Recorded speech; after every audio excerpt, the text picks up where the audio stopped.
Que dois-je faire quand ça ne va pas dans mon couple? Bonjour messieurs, je suis Rodolfo Costilla, votre expert love coach 100% homme. Je suis super content messieurs de vous retrouver dans cette nouvelle vidéo qui est hyper importante. Pourquoi? Parce que c'est la période clé de votre histoire. Si vous êtes derrière votre écran dans une période où votre couple va mal, qu'il y ait des tensions au sein même de votre couple, que vous sentez que la femme que vous aimez est en train de s'éloigner de vous, que vous êtes dans une douleur ou une souffrance parce que tout ce que vous tentez, ça ne marche pas et qu'elle est en train de s'éloigner, regardez attentivement cette vidéo et n'hésitez pas à le regarder plusieurs fois et de mettre en pratique ce que je vais vous conseiller de faire. Tout d'abord, quand c'est compliqué dans votre relation, la première action, c'est de prendre de la hauteur. Mettre un peu de distance dans la relation.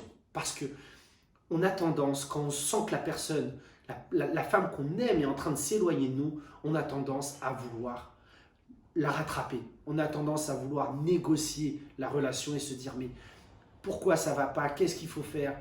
Et finalement étouffer l'autre et réagir aussi à ses états émotionnels. Si elle vous envoie de la colère, vous allez renvoyer de la colère. Et vous êtes dans un engrenage sans issue. Donc, mon conseil, c'est de prendre de la hauteur. Vous prenez de la hauteur avec la situation. Qu'est-ce que ça signifie? Ça signifie vous recentrer sur vous-même. Sortez de votre zone de confort. Si vous n'avez pas l'habitude de faire du sport, allez faire du sport, allez faire de la marche, allez faire de la course à pied, allez dans une salle de musculation, allez faire de la piscine, allez faire du sport ou même d'autres activités comme la méditation ou juste des balades en forêt. Parce qu'il faut justement vous aérer l'esprit, vous changer les idées.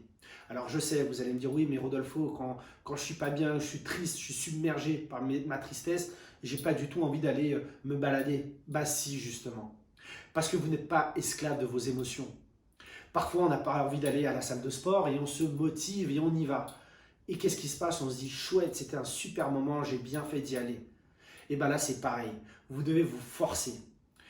Parce qu'une fois que vous allez réussir à faire ça, vous allez faire retomber ce que j'appelle un brouillard émotionnel. Toutes les actions que vous devez mettre en place sont là, juste devant vous. Mais ce brouillard émotionnel vous empêche de voir clairement ce que vous avez à faire, de faire clairement les belles actions, celles qui marchent. On va avoir tendance à laisser parler sa tristesse en implorant l'autre de ne pas partir. Eh bien, ce n'est pas ça qu'il faut faire. Ça ne marche pas. Ce qui marche en revanche, c'est de se centrer sur soi-même, de se sentir bien avec soi-même, apprendre à gérer ses émotions, ses pensées, tout ce qui se passe dans la tête et laisser retomber donc le facteur émotionnel. Et une fois que ça sera mis en place, vous pourrez clairement savoir ce qu'il faut faire. Vous pourrez rentrer dans des discussions avec votre partenaire sans vous laisser envahir par vos émotions.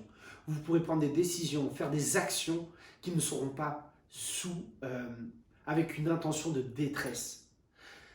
On a tendance dans des situations comme ça de souffrance à faire vraiment des choses qui peuvent sembler par la suite stupides parce qu'on est tellement en détresse qu'on est prêt à tout. Mais ça ne marche pas. Ce qui marche en revanche, c'est de se recentrer sur soi-même, laisser tomber les émotions, laisser ce que j'appelle ce brouillard émotionnel s'apaiser, et là, regarder clairement la situation et vous dire, ok, qu'est-ce qui est en train de se passer? Ne vous fixez pas sur le comportement de votre partenaire, mais sur le vôtre. Qu'est-ce qui a fait dans votre comportement que vous en êtes arrivé là? Et qu'est-ce qu'il faut changer? Mais encore une fois, si vous ne faites pas retomber ce brouillard émotionnel, vous n'arriverez pas à être objectif. Vous allez être persuadé qu'il faut faire une telle chose et finalement, vous allez faire tout l'inverse. Jamais ça vous est arrivé d'écrire un SMS sous un état émotionnel et au moment où vous appuyez sur le bouton envoyer, instantanément, vous prenez conscience que vous n'auriez jamais dû l'envoyer. Et bien, c'est exactement pareil. Parce que vous avez écrit le SMS sous un état émotionnel. Une fois que l'émotion retombe, on se dit, mince, j'aurais jamais dû faire ça. Donc, mon conseil, c'est de prendre de la hauteur sur votre relation. Ça évitera d'étouffer votre partenaire parce que votre partenaire à ce moment-là, elle n'a pas envie, elle n'a pas besoin que vous soyez présent H24 avec elle, que vous soyez envahissant. Non, elle a juste besoin de peu d'échanges, mais des échanges de qualité. Si vous prenez de la hauteur, si vous vous occupez de vous, vous allez pouvoir partager peu, mais des bons moments avec votre partenaire. Vous allez pouvoir faire des choses de façon positive et donc amener de la nouveauté et résoudre les problèmes de fond qu'il y a dans votre couple. Voilà pour cette vidéo. Je vous invite vraiment à vous abonner. Abonnez-vous à la chaîne parce qu'il va y avoir plein de vidéos pour vous, messieurs, sur les relations de couple et les relations sentimentales. Donc abonnez-vous, mettez un petit pouce bleu si vous avez aimé la vidéo, partagez-la si vous avez dans votre entourage une personne, un homme qui est dans une situation comme ça de douleur, qui a besoin de parler ou il a besoin de se sentir compris et surtout savoir quoi faire dans sa relation. N'hésitez pas à lui partager cette vidéo. Je vous dis à très bientôt pour une nouvelle vidéo.